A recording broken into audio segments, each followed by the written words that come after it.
Hello everyone, কী অবস্থা সবার? আশা করি সবাই খুব ভালো আছো। চলে আসলাম আরেকটা নতুন ভিডিও নিয়ে তোমাদের মাঝে। তো প্রতিদিন গরুর মাংস খেতে খেতে সবার কেমন লাগছে সেটা অবশ্যই কমেন্টে জানাতে ভুলবে না। তো যাই হোক, কালকে বিকেলে হঠাৎ অনেক বেশি ইচ্ছে করছিল ছাদে যাওয়ার জন্য, যদিও ওয়েদারটা অনেক বেশি সুন্দর ছিল আর আকাশটা এত সুন্দর ছিল যে আমি ভিডিও না করে আর পারিনি।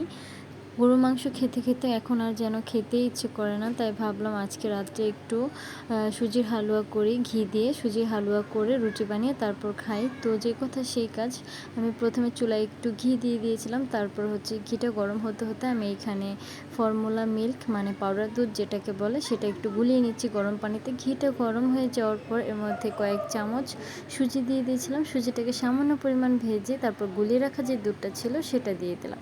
সেটা দিয়ে কিছুক্ষণ নাড়ার পর আরও একটু পানি অ্যাড করেছিলাম। পানির পরিমাণটা আমার একটু কম মনে হয়েছিল সেই জন্য।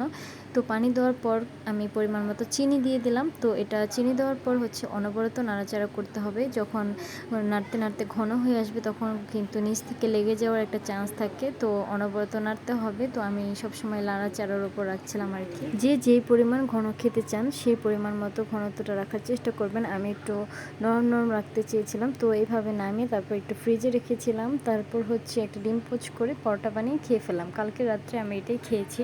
আর একটা নতুন রান্না শেখাই তোমাদেরকে, হয়তো অনেকে এটা খাও। তো আমরা কিছু গরুর মাংস জাল করে শুধুমাত্র নর্মাল পানি দিয়ে জাল করে গরুর মাংসটাকে সেদ্ধর মতো করে ঝরে দিয়ে রেখেছিলাম। তারপর একদম সলিড যে চর্বিটা থাকে, যেমন মাংসের সাথে যে চর্বিটা থাকে সেই চর্বিটা জাল করে গলিয়ে এর মধ্যে যে মাংসটা ঝরে দিয়ে রেখেছিলাম সেটা এর মধ্যে ডুবিয়ে ঠান্ডা হয়ে যাওয়ার পর ফ্রিজে রেখে দেব। তো আজকে আবার ভাবলাম যে গরু মাংস দিয়ে কি খাওয়া যায়।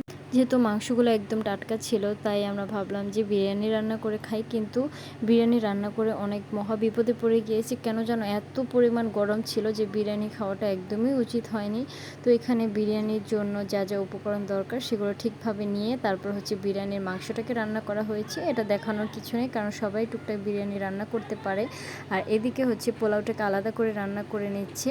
দুইটা যখন রান্না হয়ে যাবে, পোলার চালটা যখন বলক চলে আসবে তখন হচ্ছে এর মধ্যে রান্না করা গরু মাংসটাকে ঢেলে দিতে হবে। তারপর একসাথে দুইটা মিক্স করে নিব। তারপর এর মধ্যে কাঁচামরিচ, আরও যে উপকরণ যেমন কাজু বাদাম কুচি করে কাটা, তারপর হচ্ছে ঘি, তারপর আলু বোখারা আর কিচমিচ, প্রত্যেকটা উপকরণ একটার পর একটা দিয়ে দিব। দিয়ে ঢাকনা দিয়ে ঢেকে রাখবো। ঢেকে রাখার কিছুক্ষণ পরে আমাদের রান্না করাটা একদমই কমপ্লিট হয়ে গিয়েছে। বিরিয়ানিটা এত বেশি মজা হয়েছিল যে আমি তোমাদেরকে বলে বোঝাতে পারবো না। আমার কাছে খুবই ভালো লেগেছে এক কথায় বলতে গেলে। বিরিয়ানিটা একদম ঝরঝরে হয়েছিল আর অনেক বেশি সুন্দর লেগেছে।